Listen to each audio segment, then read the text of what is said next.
Hello everybody, welcome to our channel our health and wellness. So today we are going to discuss about how to improve your sleep. अपनी sleep को आप कैसे improve कर सकते हैं, चाहे वो क्वालिटी वाइज हो या फिर नंबर ऑफ़ स्लीप आवर्स ही क्यों ना हो। तो सबसे पहले आपको क्या करना चाहिए कि ब्लू लाइट का एक्सपोजर इवनिंग में कम कर देना चाहिए। ब्लू लाइट से मतलब ये है कि जितने भी आपके स्क्रीन्स हैं, चाहे वो टेलीविज़न स्क्रीन हो, चाहे वो आपका लैपटॉप हो या आपका मोबाइल हो, ये आपको कम से कम रखना चाहिए शाम के समय।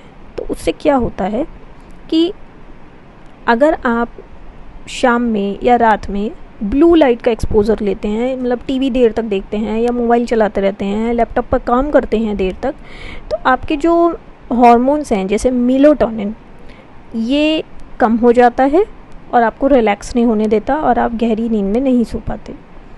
ब्लू लाइट सबसे ज़्यादा निकलती हैं आपके स्मार्टफ़ोन से, कंप्यूटर से, टेलीविज़न स्क्रीन से, तो जिसकी वजह से दिक्कत हो जाती है।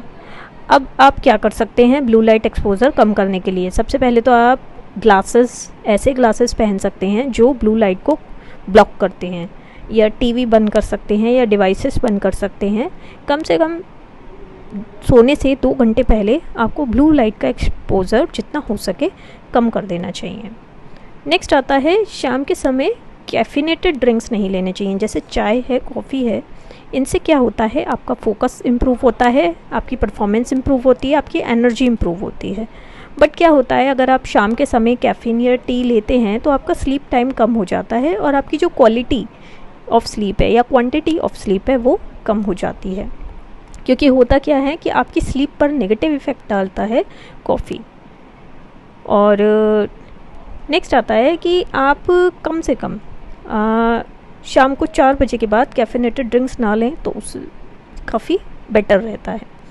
नेक्स्ट आता है, आप दिन में जो स्लीपिंग हैबिट्स होती हैं उसको कम कर दें। अगर आप रात में ठीक से नहीं सो पाते हैं या आपकी क्वालिटी ख़राब होती है, स्लीप की क्वांटिटी ख़राब होती है, तो आप दिन में सोना कम कर दें या बंद कर दें। तो उससे क्या होता है कि आपकी जो इंटरनल क्लॉक है, अगर आप दिन में सोते हैं तो आपकी जो बॉडी की इंटरनल क्लॉक है वो कंफ्यूज हो जाती है, जिसकी वजह से आप रात में ठीक से सो नहीं पाते।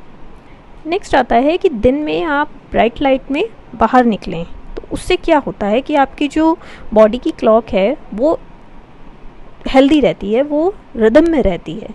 इससे क्या होता है कि आपकी डे टाइम एनर्जी इम्प्रूव होती है और इसका तो ओवरऑल इफ़ेक्ट ये आता है कि नाइट टाइम की जो आपकी स्लीप क्वालिटी है वो इम्प्रूव हो जाएगी। ये एक दिन का बेनिफिट नहीं है, बट लॉन्ग टर्म में आप इन हैबिट्स को इनकॉर्पोरेट करते हैं तो उससे काफ़ी इम्प्रूवमेंट आती है।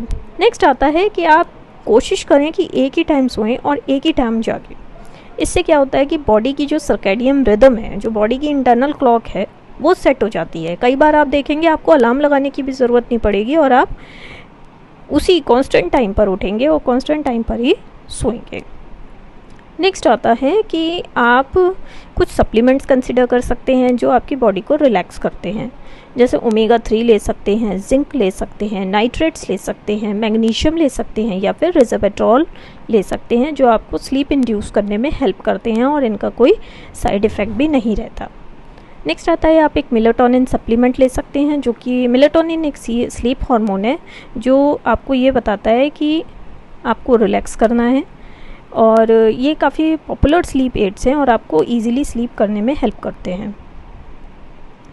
नेक्स्ट आता है, आपका मेट्रेस कंफर्टेबल होना चाहिए, आपका पिलो कंफर्टेबल होना चाहिए, आपका बेड भी कंफर्टेबल होना चाहिए ताकि आप इजीली स्लीप डाउन कर पाएँ। आपका जो बेडरूम एनवायरनमेंट है वो भी ठीक होना चाहिए, जैसे नॉइज़ लेवल कम होना चाहिए, वेंटिलेशन प्रॉपर होना चाहिए, टेम्परेचर ठीक होना चाहिए, और जो रूम में एलर्जेंस होते हैं या कार्बन डाइऑक्साइड होता है वो भी कम होना चाहिए। तो उसके लिए आप एयर प्योरीफायर लगा सकते हैं। नेक्स्ट आता है, रात में जो खाने की हैबिट होती है वो हमें जल्दी से जल्दी ले लेना चाहिए। अगर आप 10 बजे सोते हैं तो 7 बजे तक आपको खाना खा लेना चाहिए। अगर आप लेट खाना खाते हैं तो उससे आपकी स्लीप क्वालिटी नेगेटिवली इफ़ेक्ट होती है और आप इजीली सो नहीं पाते हैं। नेक्स्ट आता है, आपको लिक्विड डाइट शाम के समय थोड़ी कम रखनी चाहिए। नेक्स्ट आता है, इवनिंग में आप अपने माइंड को रिलैक्स कर सकते हैं। आपका जिसके लिए आप डीप ब्रीदिंग प्रैक्टिस कर सकते हैं, आप म्यूज़िक लिसन कर सकते हैं, मेडिटेशन कर सकते हैं, तो इससे काफ़ी बेनिफिट होता है। रेगुलरली एक्सरसाइज भी करनी चाहिए। अगर आप रेगुलर फिज़िकल एक्सरसाइज करते हैं तो आपकी जो स्लीप की क्वालिटी है और क्वांटिटी है वो भी काफ़ी हद तक इम्प्रूव होती है। So that's all for the day. Thank you so much.